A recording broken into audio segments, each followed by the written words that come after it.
Hi guys, welcome back to my channel. So this is a look that I'm going to be showing you how to do today. I was actually using the MAC Studio Fix powder foundation for a little bit and I love the way that it looked, but my skin had a terrible reaction to it, so I won't be using that again.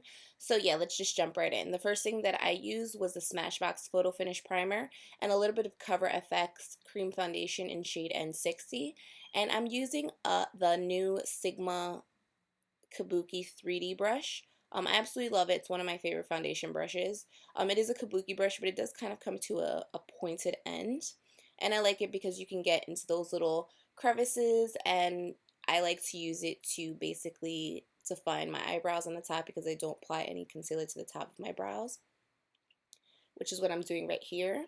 And then I'm just applying that foundation all over my face just to give me a pretty even coverage, especially dealing with all the breakouts that I've been encountering after using that MAC foundation that I know that I shouldn't have been using because the MAC has never agreed with my skin, but you live and you learn.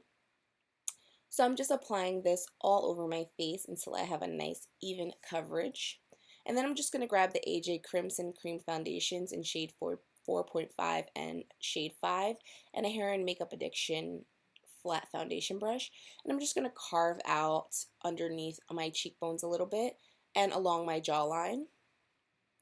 And I'm also going to apply that to my forehead area, and this is in the shade 4.5, and I'm just going to go in a little bit with shade 5 after this before I blend it in. And I'm just going to carve out just the sides of my nose just a little bit, just to give me a little bit of definition, and just underneath on the tip of my nose as well. And then I'm just going to go in a little bit with shade 5. And I'm just going to apply that in the same area underneath my cheekbone and just to the outer temples and just a little bit to my nose area before moving on. I don't apply it to the center of my forehead or along my jawline. This is just where I want a little bit more definition or a little bit more color. Then I'm just going to go in with that same Sigma brush and I'm going to start blending that out. You want to make sure that you don't have any harsh lines. And I didn't apply any extra product to the brush. I'm just using the same brush that I used for my foundation, and I'm just using that brush to blend that out. I usually do my highlighting first and then I go in with my contouring, but I decided to do something different for this video, and I do like the finish that it gave, so it's all a matter of preference. There's no one way to do makeup. You can do, highlighting first, contouring first. Some people do it underneath their foundation, but this is just how I like to do it, and this is a method that I'm trying. So I'm just blending that upward, making sure to keep that contour on that line. I don't want to bring that product down. I don't want it to give me too much of a muddy look. I kind of want that line to be pretty precise, which is why I like the point of this Kabuki brush. And then I'm just using my fingers to blend out any additional product. And I'm just going along the sides of my nose. Then I'm going in with my Tarte Maracuja Creaseless Concealer in the shade Medium. And I'm just going to apply that underneath my eyes. Sorry that didn't focus, but I will be sure to link everything below. And then just apply just a little dot to the tip of my nose, up the bridge of my nose, and onto my forehead. I also like to apply a little bit to my chin area. I blend that out with my fingers first before I move in with a beauty blender.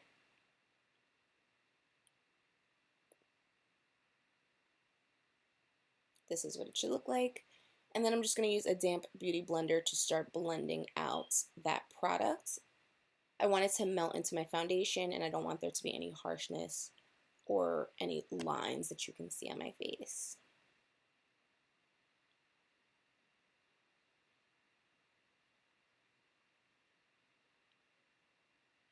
I'm doing the same exact thing to the other side as well. Making sure to get into that tear duct area. I do have dark circles, so I like to bring that product just slightly into the tear duct to cancel out any darkness that I may have before moving on to my forehead, just blending that out.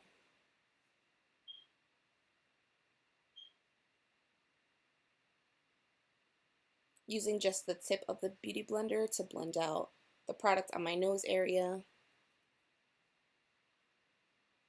and then to blend out my chin. Once that's all done, I like to set under my eyes immediately because I always experience some type of creasing. And then I just pack on a little bit of that product, not a little bit, you know, a generous amount, underneath my eyes, to the tip of my nose, up my forehead, and a little bit to my chin, the exact same areas that I applied to highlight.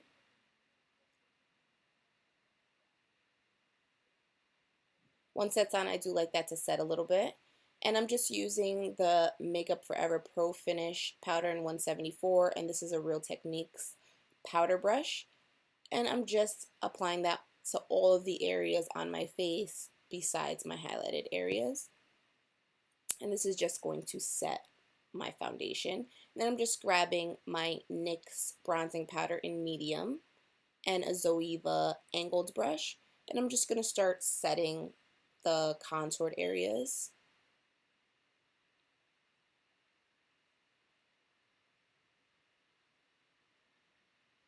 And I'm going to apply this powder to all the areas on my face that I applied that darker shade. This is just going to set that area and just add a hint more of color. I did use the shade medium because I already used a cream product. If I didn't use any cream products, I would have went in with deep or deep tan.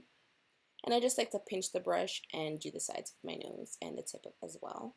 And then I'm just going in with MAC Peaches and a BH Cosmetic fan brush, and I'm just going to apply that to the apples of my cheeks,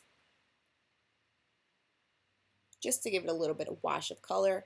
Super, super light though. And this is a Morphe fan brush, and this is what I use to apply my highlight. I'm using Shot Violet Voss Glow with the Flow. It's a loose highlighter, and I'm just applying that to the high points of my face and a little bit to my nose. I'm setting my entire face with Scandinavia Setting Spray. And this is the final look, guys. If you guys are interested in seeing this lip, I did post it on Instagram at Makeup by Denise. And thank you so much for watching. Until next time, bye.